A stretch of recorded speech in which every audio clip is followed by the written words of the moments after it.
নমস্কার বন্ধুরা, সুনিতার হেসেলে সবাইকে স্বাগত। আজ আপনাদের সঙ্গে শেয়ার করব সম্পূর্ণ নিরামিষ ভোগের খিচুড়ির রেসিপি।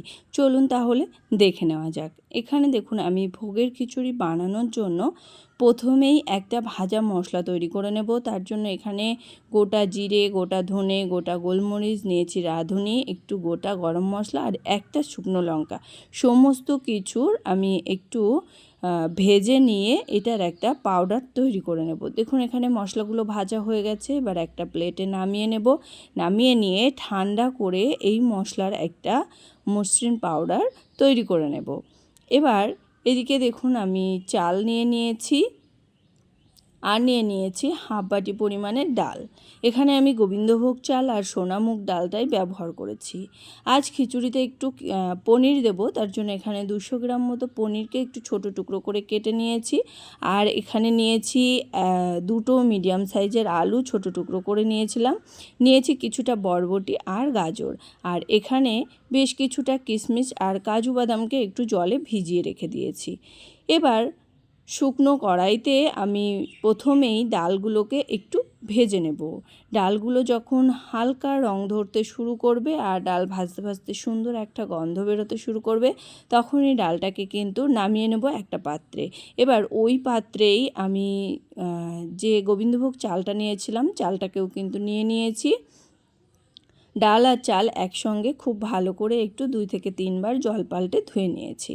ওই একই কড়াইতে দিয়ে দিয়েছি পরিমাণ মতো একটু সর্ষের তেল। তেলটা খুব ভালো করে গরম হয়ে গেলে প্রথমেই টুকরো করে রাখা আলুগুলোকে দিয়ে দিয়েছি। একটু লবণ ছড়িয়ে আলুগুলোকে বেশ লালচে কালার করে কিন্তু ভেজে নিয়েছি।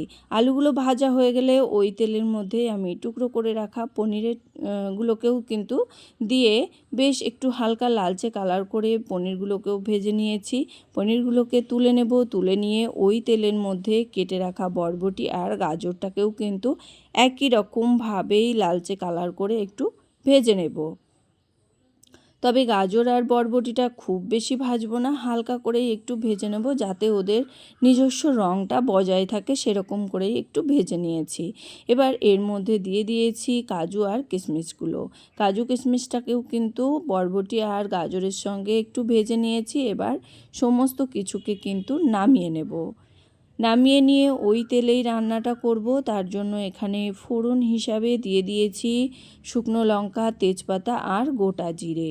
খুব ভালো করে ফোড়নটাকে একটু ভেজে নেব। এবার এখানে আমি একটা মশলা ইউজ করেছি। মশলাটা দেওয়ার সময় ক্যামেরাটা অফ হয়ে যাওয়ার কারণে মশলাটা কিন্তু শেয়ার করা হয়নি। এখানে আদা, কাঁচা লঙ্কা আর একটু টমেটো দিয়েছি আর দিয়েছি পরিমাণ মতো হলুদ গুঁড়ো। খুব ভালো করে মশলাটাকে একটু কষিয়ে নিয়েছি আদা কাঁচা লঙ্কাটাকে। নেওয়ার পরেই এর মধ্যে যে চাল আর ডালটাকে ধুয়ে রেখেছিলাম, চাল আর ডালটাকে দেওয়ার পরে খুব ভালো করে কিন্তু একটু ভাজা ভাজা করে নিয়েছি। ওই 4 থেকে 5 মিনিট মতো একটু ভাজা ভাজা করে নিয়েই এর মধ্যে দিয়ে দিয়েছি পরিমাণ মতো জল। জলটা দেওয়ার পরে খুব ভালো করে কিন্তু মিশিয়ে নিয়েছি। এবার এর মধ্যে আমি পরিমাণ মতো লবণ ইউজ করেছি। লবণটা দেওয়ার পরে আবারও কিন্তু খুব ভালো করে মিশিয়ে নিয়ে এবার খিচুড়িটাকে কিন্তু ফুটতে দেব। এখানে প্রায় আমি 10 মিনিট মতো খিচুড়িটাকে কিন্তু ফুটিয়ে নিয়েছি। এখানে ডাল আর চাল মোটামুটি সেদ্ধ হয়ে গেছে। সেই সময় এর মধ্যে ভেজে রাখা সমস্ত সবজিগুলোকে কিন্তু দিয়ে দেব। তবে এখনই কিন্তু পনিরটা ইউজ করব না, যেহেতু পনিরটা ভেজে নিয়েছি। আর পনির কিন্তু খুব বেশিক্ষণ রান্না করা লাগে না। খুব বেশি পনিরটা রান্না করলে পনির শক্ত হয়ে যায়, সেই কারণে পনিরটা কিন্তু পরে ইউজ করব। দেখুন, ওইগুলো দেওয়ার পরে আরও কিন্তু প্রায় 10 মিনিট মতো আমি মিডিয়াম আঁচে রান্না করে নেওয়ার পরে এখানে পনির দিয়ে দিয়েছি।